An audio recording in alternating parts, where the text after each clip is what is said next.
2024 a été une année riche en actualité pour le Rwanda, mais s'il y a bien une qui a marqué le pays entier, mais aussi une résonance internationale, c'est le 30e anniversaire du génocide des Tutsis. Cette cérémonie du 7 avril a été très suivie internationalement.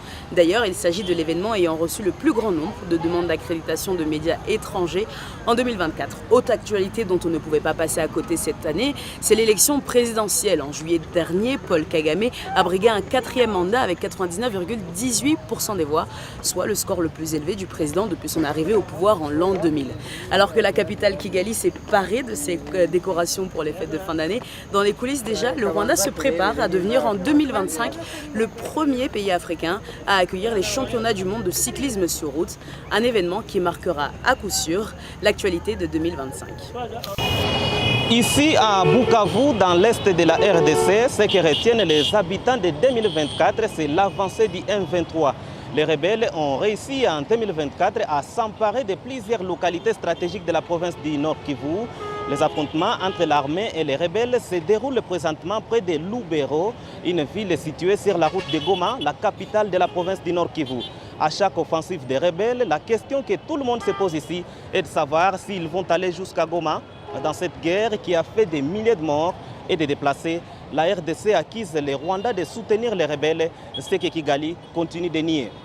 Mais l'année 2024 aurait pu se terminer sur une note d'espoir, mais ça n'a pas été finalement le cas.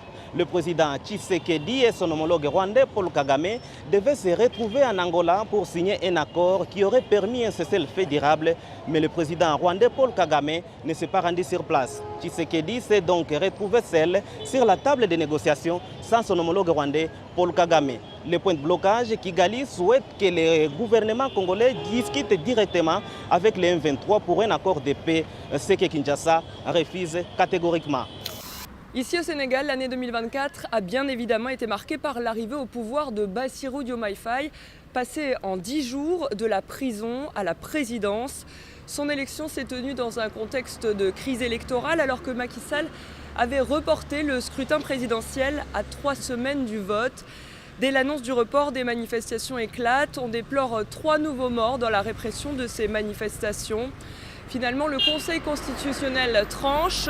La présidentielle doit se tenir avant le 2 avril, date de la fin officielle du mandat de Macky Sall.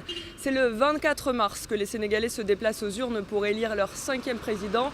Ils sont plus de 54% à voter dès le premier tour pour Bassirou Diomaye Faye, quasi inconnu du grand public à 10 jours de son élection. Plan B désigné par Ousmane Sonko, lui-même écarté de la course à la présidence. Il est devenu, à 44 ans, le plus jeune président de l'histoire du Sénégal.